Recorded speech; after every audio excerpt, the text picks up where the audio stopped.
Di ba? Nagingon dito nga, faith without works is dead. Sa naton na pagkastura, di mo kasabutan ng works, faith without obedience is dead. Patay.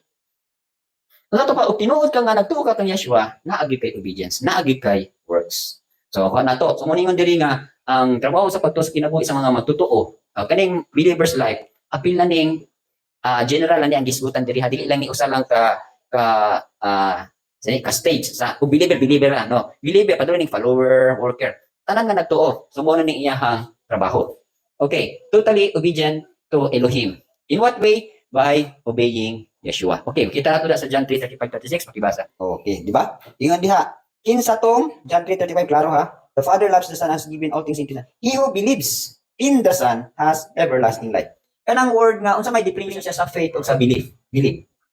Maura ba na siya? So, faith in action na gali. Faith in action mo na believe. Ituo ka ba? Pag tuo nito